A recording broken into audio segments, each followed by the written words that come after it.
નમસ્કાર દર્શક મિત્રો, ગુજરાત પ્લસ ન્યૂઝમાં આપ સૌનું હાર્દિક સ્વાગત છે। વડસર બ્રિજ પર કિયા ગાડીના ચાલક ગૌરવ પટેલે પ્રાપ્ત માહિતી મુજબ દારૂના નશામાં ચકચોર થઈને અન્ય વાહન ચાલકોને ટક્કર મારતા અકસ્માત સર્જાયો।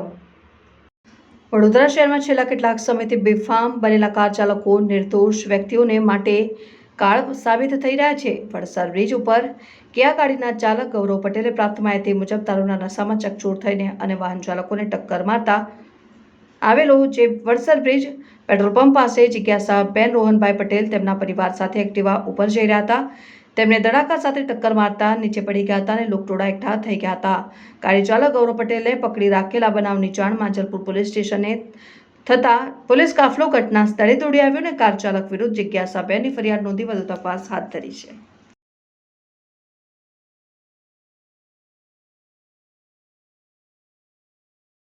હા બેન, શું બનેલો કઈથી ક્યાં જતા હતા અને શું બનાવ બન્યો? હું મારા હસબન્ડને જ્યુપિટર લઈને આવતી હતી જ્યુપિટરથી। તો અમે વડસર બ્રિજ ઉતર્યા ને, તો ઉતરતી વખતે એક આ ગાડીવાળો પાછળથી અમને બહુ જ સ્પીડમાં ઠોકી, એટલે અમે પડી ગયા બંને જણ। અને જેવા પડ્યા પછી અમને તો થોડીક 5-10 મિનિટ સૂઝબૂઝ ના રહી કે શું થયું, એકદમ જ ગભરાઈ ગયા।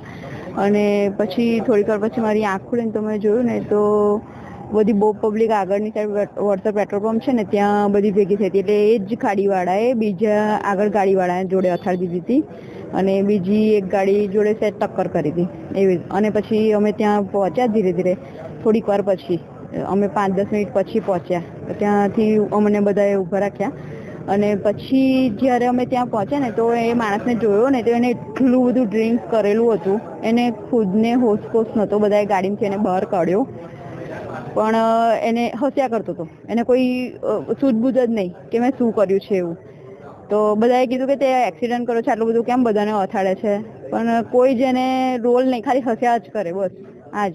પછી મારા જેઠ ત્યાંથી જતા હતા એટલે એમને ઊભી રાખી ગાડીને, જોયું કે કોણનો એક્સિડન્ટ થયો છે, તો અમને જોયા તો પછી એમને કોલ કર્યો 100 નંબર પર। પછી આવી રીતે પોલીસને બોલાવી ને એવું બધું થયું અને પછી અત્યારે અમે માંજલપુર પોલીસ સ્ટેશનમાં 8 વાગે આવ્યા અને અત્યારે ફરિયાદ બધી નોંધાઈ છે ત્યાં। તો આવી એક્સિડન્ટ થતા હોય છે એટલે મેં અહીં ફરિયાદ કરવા માટે એટલા માટે છે કે મને વાગ્યું છે, જો હાથ પગ ને એવું છોલાયું છે, કંઈ એવું નથી થયું કે મારે અત્યારે હોસ્પિટલ જવું પડે। પણ મેં અહીં ફરિયાદ એટલા માટે જ કરવા આવી છું કે લાઈક રેગ્યુલર આ છેલ્લા 1 મહિનામાં તમે જો બરોડા સિટીમાં કેટલા બધા ડ્રિંક એન્ડ ડ્રાઈવના કેસ બન્યા છે।